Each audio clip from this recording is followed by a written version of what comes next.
기도하겠습니다. 좋으신 아버지 하나님, 날마다 우리에게 생명의 말씀을 주시고 또 그 말씀을 마음에 새기며 그 말씀 따라 살아갈 수 있게 하시니 감사를 드립니다.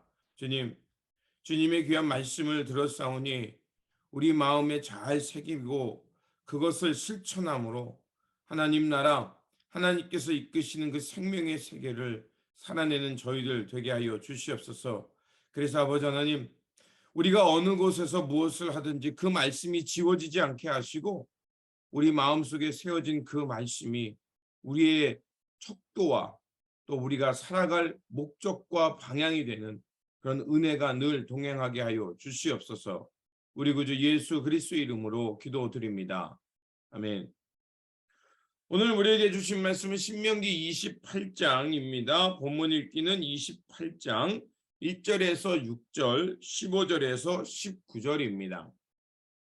내가 내 하나님 여호와의 말씀을 삼가 듣고 내가 오늘 내게 명령하는 그 모든 명령을 지켜 행하면 내 하나님 여호와께서 너를 세계 모든 민족 위에 뛰어나게 하실 것이라.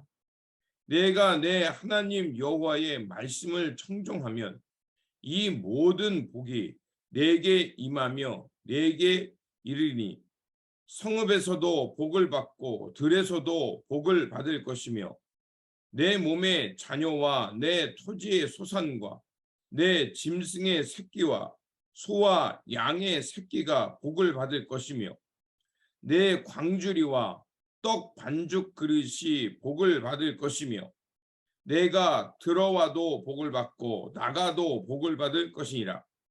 내가 만일 내 하나님 여호와의 말씀을 순종하지 아니하여 내가 오늘 내게 명령하는 그의 모든 명령과 규례를 지켜 행하지 아니하면 이 모든 저주가 내게 임하며 내게 이를 것이니 내가 성읍에서도 저주를 받으며 들에서도 저주를 받을 것이요 또 내 광주리와 떡 반죽 그릇이 저주를 받을 것이요 내 몸의 소생과 내 토지의 소생과 내 소와 양의 새끼가 저주를 받을 것이며 내가 들어와도 저주를 받고 나가도 저주를 받으리라.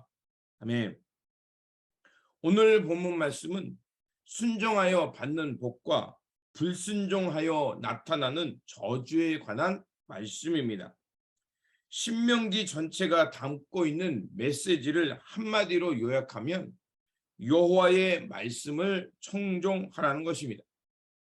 청종, 즉 듣고 따르는 일은 상호 간의 특별한 관계를 전제하고 있다는 것입니다. 하나님과 이 관계 맺음은 서로의 목소리를 귀하게 여기고 서로의 목소리에 예민하게 응답하는 관계를 말하는 것입니다. 출애굽기 사건은 이스라엘 백성들의 탄식 소리를 하나님이 듣고 응답하신 사건입니다. 그리고 광야에서 만나를 내리시고 그리고 그 40년의 세월 동안 그들의 신과 옷이 헤어지지 않았다라는 것은 바로 하나님께서 그 이스라엘 백성들의 목소리를 청종하시고 그리고 응답해 주셨다는 것을 의미하는 것입니다. 이처럼 이스라엘 역사를 통해 하나님과 맺어진 언약이 어떤 관계인지를 알고 또 그 관계를 기억하며 살아가라는 것, 그것이 신명기가 우리에게 가르쳐주는 메시지입니다. 그래서 오늘 본문 신명기 28장은 하나님과 이스라엘 백성들이 어떻게 관계를 맺으며 청중의 관계를 갖고 살아가야 되는지를 우리에게 말해주고 있습니다. 그래서 하나님의 말씀을 듣고 그것에 순종하여 행하며 살아가는 삶, 그것에 대해서 나타나는 복, 또 누리는 복이 1절에서 14절까지 나와 있습니다.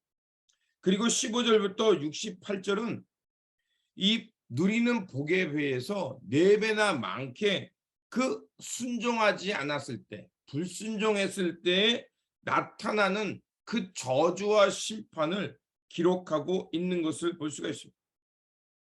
그렇다면 왜 신명기는 그 하나님께 순종하여 받는 복은 14절밖에 되지 않은데 무려 54절에 걸쳐서 그 하나님으로부터 불순종했을 때 나타나는 저주를 이렇게 4배나 많은 분량으로 기록했을까요?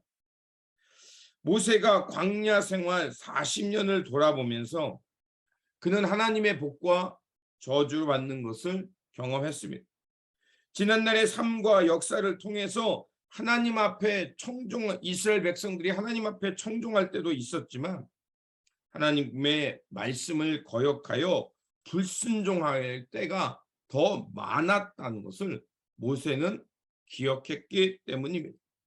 그렇게 모세는 청종하지 않을 때 나타나는 그 저주들에 대해서 이렇게 상세히 그것도 4배나 많이 기록한 것입니다. 그러면 모세가 그 이 말씀을 통해서 순종할 때 그 나타나는 유익은 무엇입니까? 바로 이스라엘 백성들이 순종하며 하나님의 축복 가운데 누리는 삶은 바로 하나님이 함께하는 형통의 삶이라는 것입니다. 반대로 불순종한다는 것은 하나님을 말씀을 거역하고 하나님을 잃어버리는 삶인데 즉 하나님과 단절되는 것을 의미합니다. 그렇게 하나님과 단절될 때 나타나는 것들은 뭐냐? 자신뿐만이 아니라 자신이 살고 있는 성읍, 더 나아가서 자신이 기르고 있는 그 땅과 동물들까지도 그 저주가 함께 임해서 결국 메마르고 그리고 쫓겨나게 되고 수탈당하고 비웃음거리가 되고 결국 그 땅에 살지 못하고 흩어져서 노예가 된다는 것입니다. 이런 뜻에서 신명기 28장을 통해서 모세는 다시 한번 그 여호와와 맺은 언약을 청종하라는 것입니다. 어느 때든지 때로는 어려움에 빠졌을 때도 이 말씀을 기억하면서 그 하나님과 맺은 언약을 기억하고 그 하나님과 바른 관계로 회복하며 돌아오라는 것입니다. 그러기에 신명기는 이스라엘 백성들을 하여금 너희들이 그 땅에 들어가 살아갈 때 지켜내야 될 정신 그리고 마음가짐을 말해주고 있는 겁니다. 혹 너희들이 그 길에서 벗어나게 되면 그 말씀이 가리키는 방향으로 돌아와 다시 한번 하나님의 말씀을 청종하고 순종하여 하나님의 복중에 거하라는 것입니다. 과거 이스라엘에게 이렇게 신명기 법전이 있었듯이 오늘 우리에게 이렇게 다시 한번 모세와 같은 하나님의 말씀과 뜻을 전해주시는 분이 계십니다. 바로 예수 그리스도입니다. 예수 그리스도께서는 그 모세를 통해서 이스라엘 백성들이 하나님의 뜻과 말씀을 들었듯이 오늘날 우리에게는 예수 그리스도를 통해서 하나님의 말씀과 하나님의 뜻을 들을 수 있는 길을 열어주신 것입니다. 그렇게 우리는 예수 그리스도의 가르침을 통해서 우리가 하나님의 말씀을 듣고 그 말씀에 순종하며 살아가야 할 것입니다. 그렇다면 우리가 늘 어떻게 순종의 삶을 살아낼 수 있을까요? 오늘 본문 13절과 14절은 우리에게 이렇게 말합니다.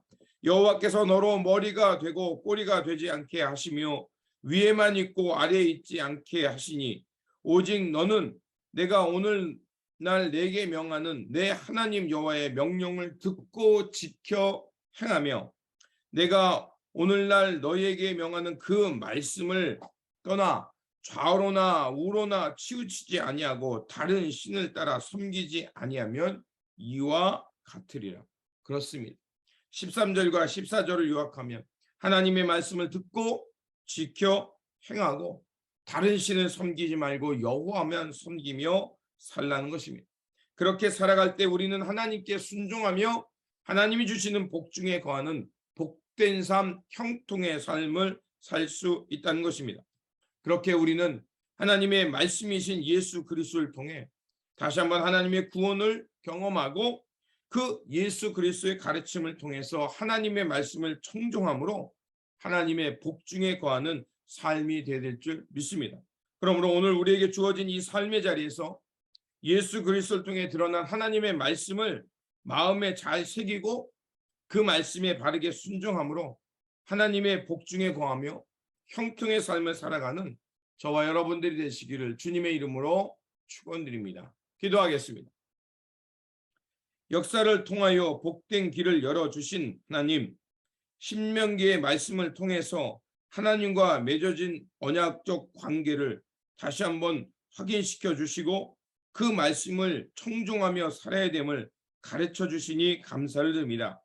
하나님의 말씀이 육신이 되어 우리 가운데 오신 예수 그리스도를 다시 한번 기억하게 하여 주시고 그 주님을 만남을 통해서 주님의 가르침을 듣게 하시고 또 주님의 가르침을 통해서 하나님의 음성을 듣고 바르게 순종하며 살게 하여 주옵소서.